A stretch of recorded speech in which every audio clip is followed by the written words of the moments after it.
They found a silver bullet inside a heart-shaped locket near the ruins of the old Wolf Canyon jailhouse in the autumn of 1889.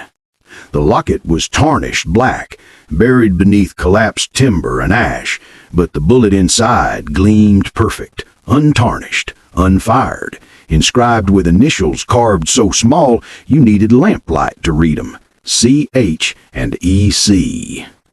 The old-timers knew what it meant, knew whose locket it had been, knew why that bullet was never fired. They say Sheriff Cole Harding died with a smile on his lips and 2 bite marks over his heart. But the truth of what happened that summer in Wolf Canyon still drips from the soil when the moon turns red, still whispers through the canyon when the wind blows east. Some truths don't die. They just wait in the dark, hungry and patient. This is one of those truths. Wolf Canyon, New Mexico Territory. Summer of 1887. The town was dying before she arrived. The silver had run out, the railroad had passed them by. Half the storefronts stood vacant, windows like dead eyes. But people stayed, 'cause leaving meant admitting defeat, because the desert made thinking hard and moving harder. Sheriff Cole Harding understood this. At 32, he already had old eyes, tired, haunted. His father had worn the badge, his grandfather before that. 3 generations keeping peace in a place slowly forgetting what peace meant. The trouble started in June. First, cattle. 3 head found drained dry, throats torn, not a drop of blood in the dirt. Then horses, same wounds, same impossible absence of blood. The preacher, Josiah Thorne, started whispering about curses. Nobody believed him. Then they found Deputy Marcus Webb behind the general store, throat torn, body drained. And this time there were tracks, small boot prints, a woman's, leading away and disappearing at the edge of town. That's when the fear came. She arrived on a moonless night, though nobody saw her come. A woman in black velvet, impossibly pale, with dark hair and eyes like midnight wells. She asked for a room at Mrs. Chin's boarding house, paid in old silver coins, and only went out after dark. Her name was Evangeline Crow. Sheriff Hardin met her 3 days after Marcus died. He found her at the edge of town, looking at the desert under a knife-thin moon. "Evening, ma'am. You're out late." She turned slowly. "I prefer the night, Sheriff. The day is too harsh." Up close, she was devastating, beautiful in a way that felt dangerous.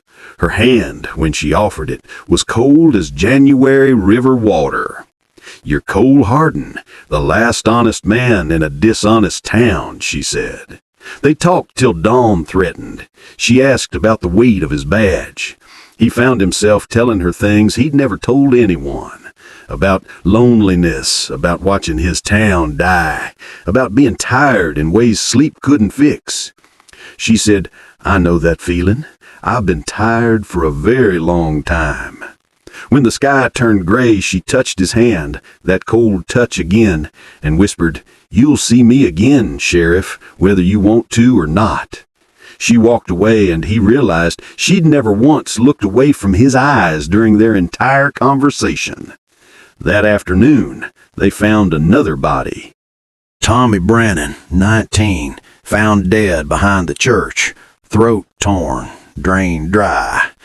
The Silver Dollar Saloon filled with armed men and rage. "It's her," Jake Morrison shouted. "That woman in black, she's a demon." Cole had checked. Mrs. Chin confirmed Miss Crow went out every night, returned at dawn, was never seen in daylight. "Sheriff needs to do his job," someone muttered. "Needs to arrest her." But Cole couldn't, because deep down he already knew what she was. He just didn't want to believe it. He found her by the river that night, feet in the water, looking at the full moon, red as blood, huge as judgment.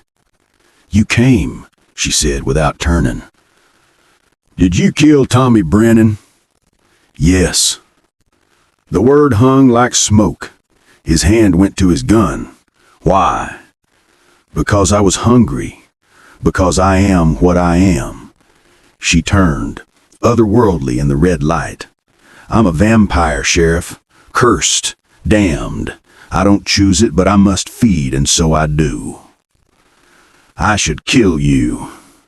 Yes, you should. She didn't move. I won't stop you. I've lived too long already. 264 years. Seen too much. If you want to end it, I welcome the mercy. How many have you killed? In this town? 5. In my life, I stopped counting after the 1st century. The gun wavered. You're a monster. Yes, but so is this world. She stepped closer until the barrel pressed against her chest. I killed to survive. What's everyone else's excuse? His finger trembled on the trigger. You hunt monsters, but tonight I think you're not sure which side of the gun you're on. He lowered the weapon. She touched his face with cold fingers. I don't want to kill anymore. I'm so tired of the blood, the death, the loneliness. I came here thinking maybe I could finally die with this dying town. Why tell me this? Because you asked, because you're kind, and because... Her voice cracked. I like you. You remind me of someone I knew once, someone who made me remember what it was like to be human. Cole Harding, last lawman in a dying town, felt the world tilt. I can't let you kill anyone else, he said. I know. But I can't kill you either. I know that too. She looked at him with those bottomless eyes. So, what do we do? And Cole made a choice that would doom them both. We find another way. They met every night after that. She taught him the truth, how vampires moved in shadow, how she'd been turned in 1623 by a Spanish conquistador, how she'd wandered for centuries trying to die but never managing it. He told her about his small, painful life, his mother's death, his father's rage, the weight of holding together a fallen town. They found comfort in each other's loneliness, and against everything he believed, Cole Harding fell in love with a monster. It was doomed love, he knew that. She was dead, sustained by blood and darkness. He was mortal, aging, destined to die while she remained unchanged. But there were the stolen nights, the way she looked at him like he was precious, the way his touch made her remember warmth. I haven't fed in 3 weeks, she told him one night. I'm growing weak. Take cattle. Leave the people alone. Animal blood barely sustains. It's like eating dust when you're starving. Then we'll find another way. There isn't one. This is what I am. She touched his face. You can't save me. You can only decide if you can live with what I am. I don't know if I can. I don't blame you. But he caught her hand. Or maybe we take whatever time we can. They kissed under the red moon, and her lips were cold as winter. And Cole knew he was damned. Knew he was betraying everything he'd sworn. He didn't care. They found out on a Wednesday in July. Jake Morrison saw them by the river, saw the kiss, saw her inhuman eyes. He ran back screaming about devils and sheriffs who'd sold their souls. By sunset, a mob gathered. 20 men with torches and rifles, led by Preacher Josiah, speaking of evil and purification through fire. Cole stood on the jailhouse steps, gun drawn. Inside, Evangeline waited in an unlocked cell, staying because he'd asked. Stand aside, Sheriff, Josiah said. That creature is an abomination. Nobody's burning anything while I'm alive. Then we'll go through you. Jake raised his rifle. You're not the law anymore, Harding. You're bewitched. She's not a demon, a bloodsucker, Josiah spat. And you defend her? I'm protecting you from becoming a lynch mob. Cole's finger tightened. First man who tries gets a bullet. The door opened. Evangeline stepped out in a white dress, looking almost angelic in the torchlight. Don't, Cole said. It's over. I won't let you die for me. She looked at the mob. You want to kill me? Do it. I won't fight. But the sheriff has nothing to do with this. Don't punish him for showing mercy. We'll punish who we please, Jake snarled. Cole stepped in front of her. You want her? You go through me first. Thunder rolled, though there were no clouds. The wind screamed. The red moon emerged, huge and bloody. Cole raised his gun.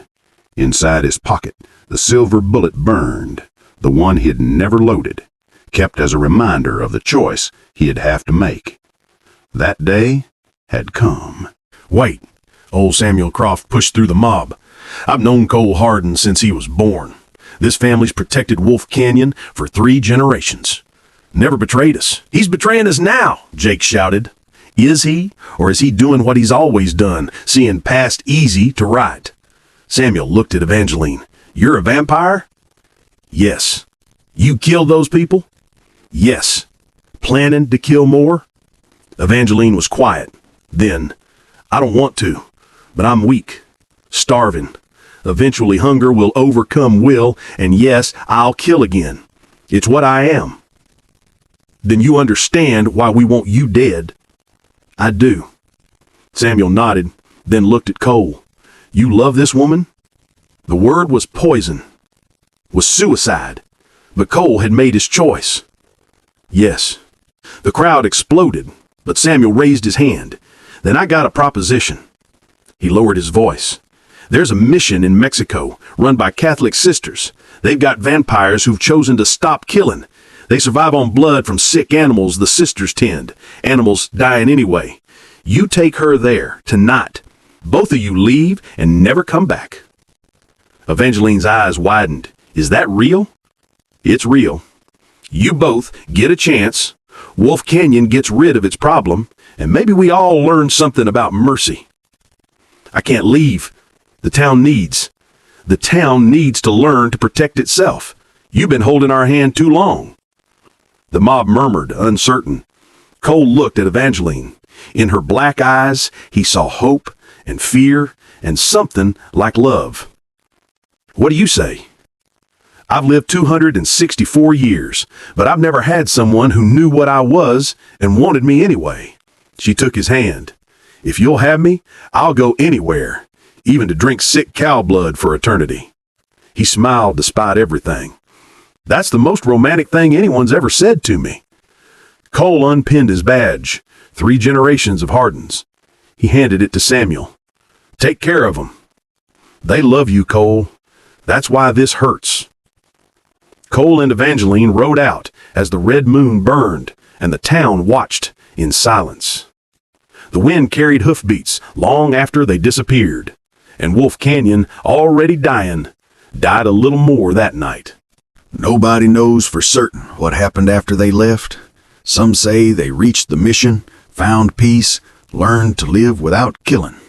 Others say a vampire and former lawman were seen helping Mexican villagers fight bandits, asking only for shelter and animal blood. Still others claim that on nights when the moon turns red, you can see 'em riding together through the canyons.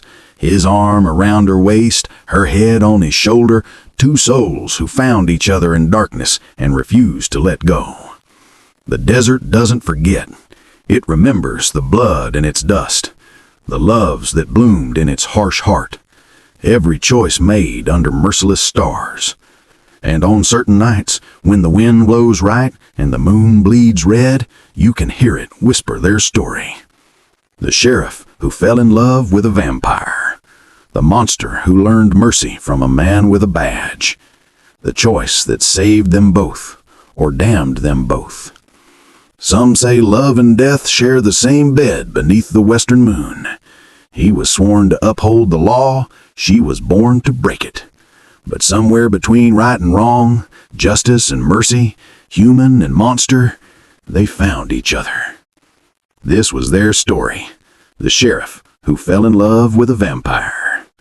Subscribe to Blood and Dust Chronicles, where every legend bleeds under the dying sun.